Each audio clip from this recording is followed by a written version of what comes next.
E aquilo que me apraz dizer desde já é que, ao contrário daquilo que eu disse à imprensa nestes últimos dias, eu não quero ser o novo António Barreto. O António Barreto tem um lugar que é dele. Eu não quero ser o novo António Barreto. Bom, essa não foi de facto a premissa que me fez organizar este encontro, mas justamente ter visto um outro, organizado há 2, 3 semanas atrás, na aula magna, em que, basicamente, quando vi, disse, aí está, uma belíssima ideia, mas isto é algo que é politizado. Eu não tenho nenhum partido, não sei ainda hoje se sou de esquerda ou de direita. Há amigos meus que dizem que sou de direita, outros de esquerda. Ainda não percebi quais são as coisas que se tem que ter para ser de esquerda ou de direita. É triste no fundo, que eu gostava de saber se sou de esquerda ou de direita, mas acho sobretudo que a política devia ser uma coisa nobre. E acredito que muitos dos portugueses, tal como eu, olham para a política com alguma desconfiança. E acho que devia ser algo nobre e que as pessoas olhassem para os políticos como nós olhamos para os cientistas e para alguma da classe médica. Ou para os astronautas, as miúdas da AXE, não é? Quando pensei também neste encontro, também pensei num livro que li há cerca de 3 anos atrás e que recuperei. É um livro que se chama Ideias Perigosas para Portugal. Não sei se vocês conhecem, se já ouviram falar. É uma edição da Tinta da China, onde várias pessoas dão de facto ideias práticas, algumas delas bastante perigosas, para o nosso país. Entre todas elas, eu tive cuidado, visto ter tido uma insónia, de reunir algumas das ideias que me pareceram mais válidas e sem que nenhuma delas esteja muito politizada. Bom, dissecando um pouco o livro, e não vos fazendo perder muito tempo, deixem-me dizer-vos que, na opinião de Ana Margarida Passos, que vem neste livro, sobre o título Abaixo a Queixa, ela defende que nos queixamos muito, mas que raramente formalizamos a nossa queixa. Deixamos que o tempo faça o seu papel e que a queixa deixe de ser queixa, que passe, no fundo. O que ela propõe é bastante interessante. Diz, não seria adequado, ao menos, introduzir nos formulários de reclamações, como é o caso do livro de reclamações, o caso mais conhecido, o espaço para ideias, sugestões e iniciativas individuais? Parece-me que sim. Já Susana Morteiro, ela defende uma espécie de serviço social obrigatório, de forma a criar consciência social. Segundo ela, isto significava que qualquer jovem, antes de entrar no mercado de trabalho, assumiria como natural uma passagem por uma organização de âmbito social. Algo não governamental, sem fins lucrativos, privada de solidariedade social, etc. Quando se fala em empreendedorismo social, fala-se numa forma de empreendedorismo cujo objetivo central é, em vez de procura do lucro, o retorno social. E os problemas sociais não são um exclusivo do setor público. Reparem que eu agora consigo ser sério. Estou a ser sério. Miguel Fontes defende também algo interessante. Defende o voto aos 16 anos. O que ele diz é que numa sociedade que permite aos jovens trabalharem, casarem, serem penalmente responsabilizados por isso, não pelo casamento, mas por cometerem um crime, não é? Se bem que o casamento pode ser. Serem penalmente responsabilizados por isso, terem uma conta bancária e obrigações fiscais, e aí sim se lhes reconhece a maturidade para isso, depois não se reconhece essa maturidade para votarem. Ou seja, com esta medida, trazer mais cedo e alargar o direito à participação democrática. De resto, ele questiona igualmente o porquê de só se poder ser eleito aos 35 anos para Presidente da República. Mas a verdade é que se pode votar aos 18 anos. Segundo ele, isto deveria ser mudado, sendo assim uma originalidade portuguesa sem paralelo em nenhuma outra democracia ocidental. Aliás, mais à frente, no livro, David Xavier pergunta: o que é que podemos fazer com menos de 35 anos? Podemos ser perigosos? Questiona. E responde: sim, podemos ser perigosos. Podemos fazer a revolução como o Salgueiro Maia, que tinha 30 anos. Podemos espalhar uma religião como Cristo, que morreu aos 33. Podemos dominar o mundo como Alexandre o Grande, que tinha a mesma idade. Desenvolver o Google como Lawrence Page e Sergey Brin, com 28 anos. Ser o primeiro homem a viajar no espaço, como fez Gagarin, com 29. ou a escrever muitas sinfonias como Mozart, que morreu aos 35.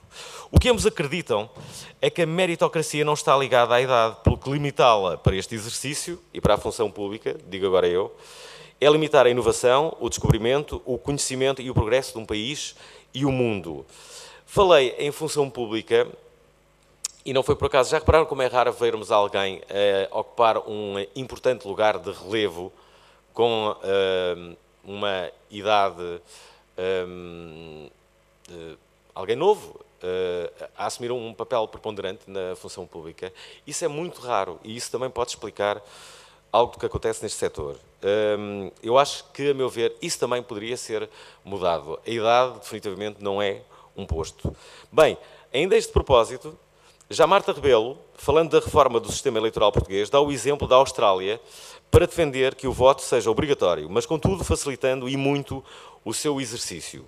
Como, e eu concordo em absoluto, confesso-vos, através do voto eletrónico, o voto antecipado, o voto na Assembleia distinta do registro do eleitor, desde que a inscrição seja previamente solicitada e de forma a que o ato seja simples e fácil para todos.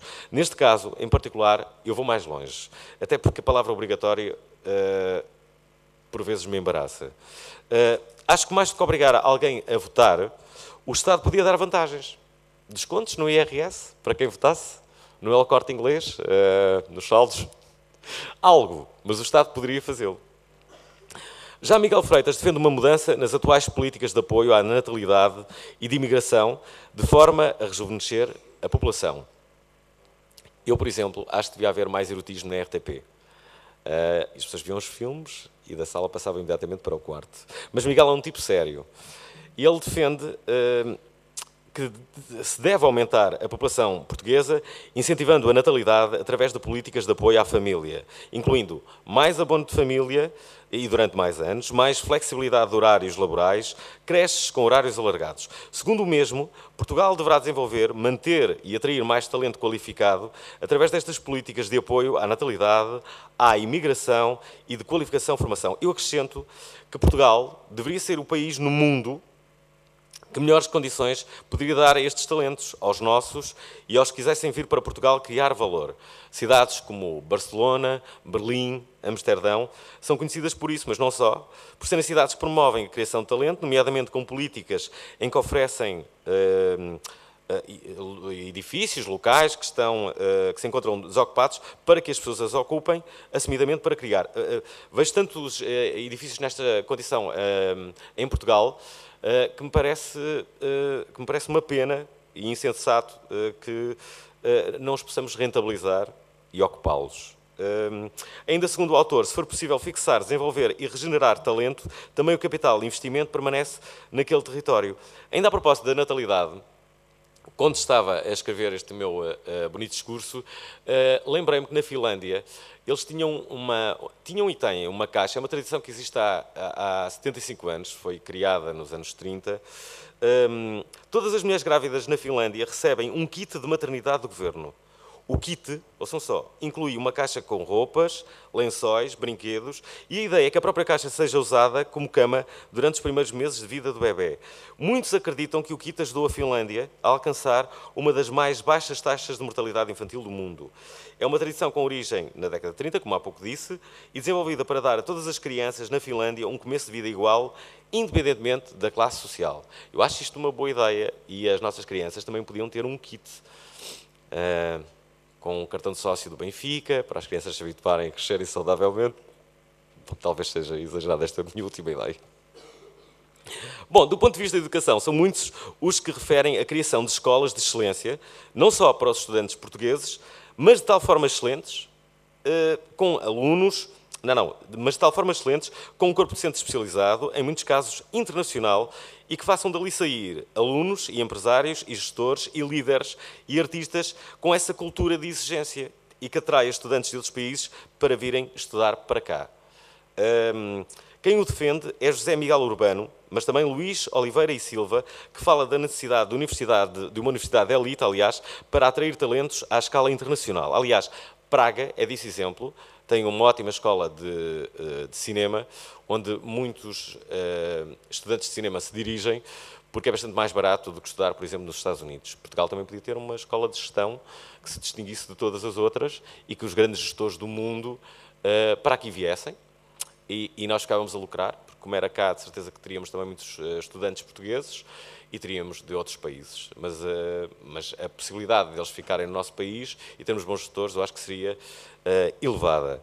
Bom, para governar Portugal, Helder Maiato sugere o exemplo da Suíça.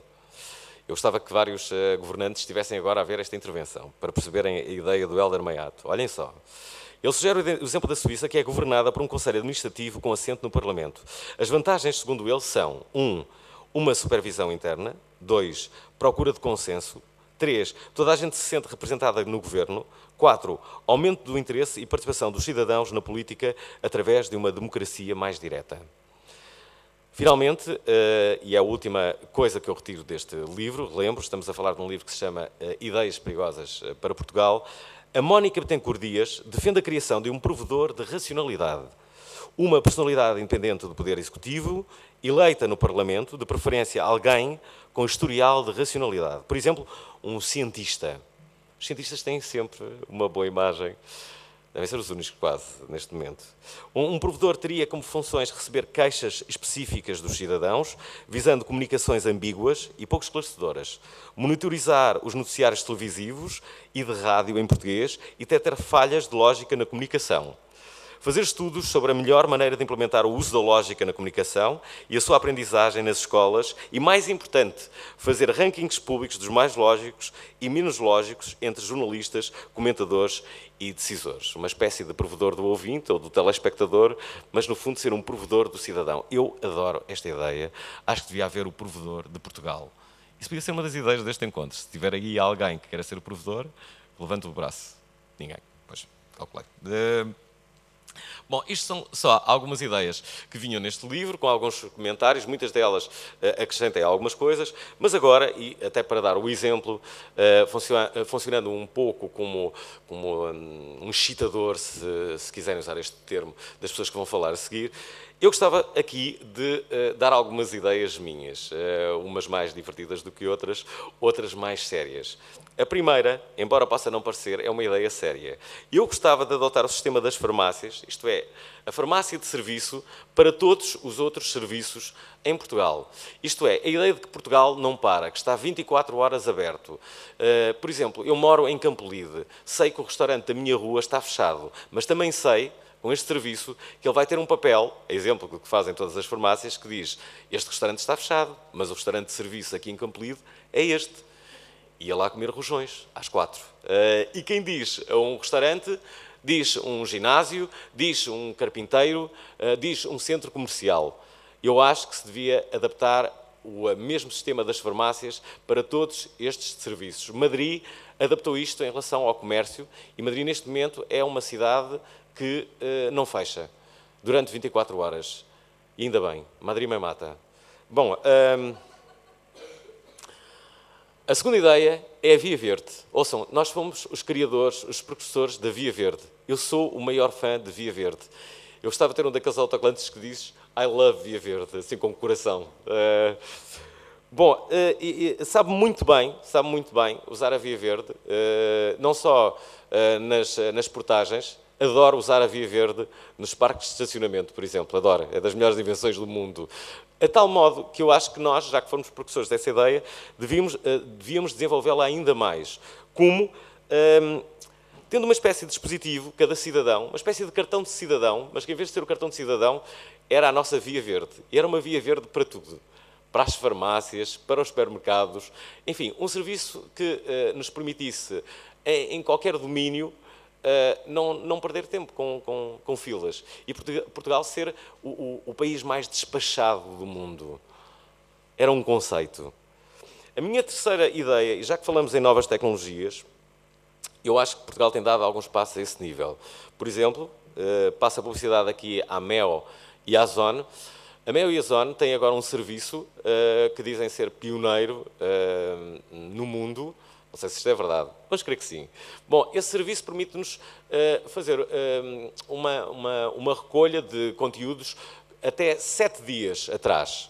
Penso que saberão do que é que eu estou a falar. A Iris da Zone e a Mel, não sei como é que se chama o serviço, desculpem não saber, mas permite o mesmo. Basicamente, ver qualquer programa que tenha sido emitido em todos os seus canais durante um período de 7 dias para trás. Pois bem, a minha proposta é que esse serviço seja desenvolvido e que não só permita vermos algo atrás de 7 dias, como possamos ir ver o Benfica Portimonense de há 7 anos atrás, ou de há 20, ou o Júlio Isidro a apresentar o Clube dos Amigos Disney. Isto é, que mais possa ir ao passado. Para além disso, inovando, eu acho que esse serviço poderia também ir um pouco mais à frente e disponibilizar, inclusivamente, um conteúdo que só vá dar nesse mesmo dia às 9 da noite. Isto é, às 4 da tarde eu vou ver televisão, vai dar um filme que eu gosto.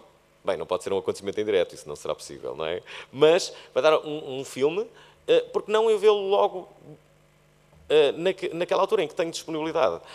Para a estação de televisão que disponibiliza o conteúdo, poderá ser indiferente, porque se as coisas forem bem feitas, isso vai contar como um voto na audiência. Portanto, eles vão perceber.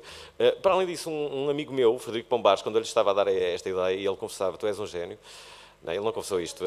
Não, mas ele disse, não, eu tenho uma ideia, disse Pombares, e é boa, que é, já que as televisões estão tão desenvolvidas, há esse sistema, há a internet, por que não, tu, enquanto consumidor de televisão, poderes disponibilizar um conteúdo que acabas de ver para outra pessoa? Isto é, eu vejo uma série e mando para outro consumidor de televisão, dizendo, olha, já viste isto? Não é? Como nós fazemos na internet com fecheiros, por que não fazer também na televisão? Uai! Bom, isto é só uma ideia para desenvolvermos uma tecnologia que pode ter o nosso cunho pessoal. Entrando mais no domínio da jabardice, há uma ideia que eu adoro. É uma ideia que tem vários anos, que é de um orador desta cerimónia, que é o Veríssimo.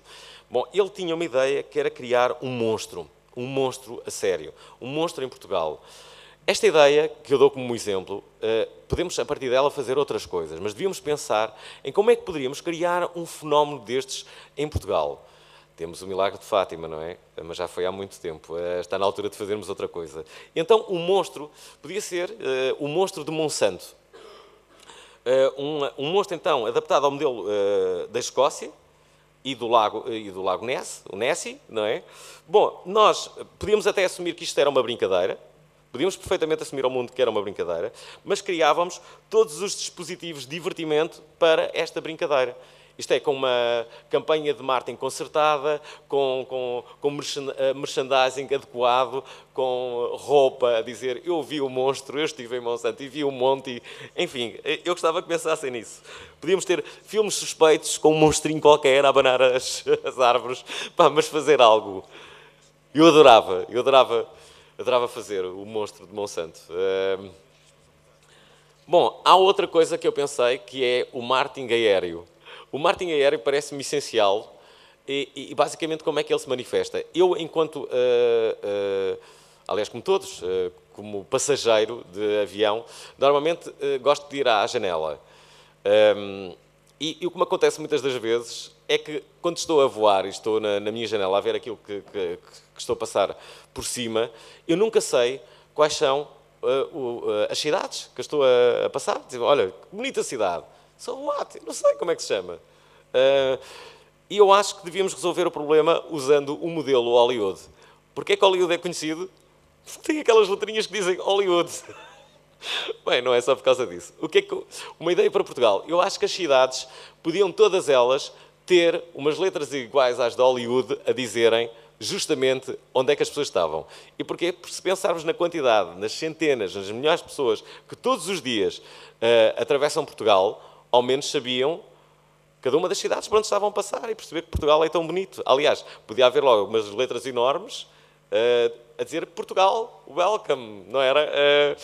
Há muita gente nos aviões e eu acho que o marketing aéreo não pode nunca ser subestimado. Estou quase a acabar. A minha sexta ideia é esta, e é a penúltima. Importar algumas das nossas... neste caso, desculpem, exportar as nossas festas populares, nomeadamente duas, as mais fortes, o São João e o Santo António. Particularizo. o São João. Os alemães têm a Oktoberfest, os holandeses têm a Festa da Rainha. Não se passa nada na Festa da Rainha. Mas têm milhares e milhares de pessoas que vão à Festa da Rainha. Bom, nós temos uma festa onde, imaginem, as pessoas dão marteladas umas às outras sem que ninguém se importe. E sem estarmos necessariamente bêbados. Isto é o São João. Se isto não é francamente exportável, eu não sei o que é exportável. O São João podia ser tão mais, não é? Eu acho que está na altura de nós fazermos também algo em relação a isso. O Santo António também é francamente exportável. Temos boas festas populares. Aliás, temos imensas. Finalmente, e esta é a minha última ideia, Portugal poderia ser o país mais simpático e hospitaleiro do mundo. E devia haver uma regra entre todos. A regra era esta: nunca falarmos mal do nosso país à frente de turistas. Nunca. Podíamos falar mal do nosso país uns com os outros, mas era uma política interna nossa. Quando víssemos um turista, dizíamos: não estás a ver que está ali um... E eu acho que nós todos, por exemplo, os espanhóis fazem muito isso. É raro vermos os espanhóis a falarem mal de Espanha. É ou não é? Já foram a Espanha? Está ali uma pessoa que não foi a Espanha nunca. Foi a Badajoz uma vez, mas não vi nada. Não, mas é verdade. Os espanhóis fazem isso há muito tempo. E será que eles não têm problemas? Será que não estão a passar as mesmas dificuldades do que todos nós? Eu acho que sim, que estão. Mas é esta cultura que eu acho que é absolutamente necessária para Portugal. Enfim, dei aqui algumas ideias, fruto da minha insónia, para iniciar este encontro. Espero que cada um dos oradores traga mais e melhores ideias ainda, o que não será difícil, porque basicamente o objetivo de todos é que Portugal seja um país melhor. E eu acredito que este encontro possa servir justamente para isso.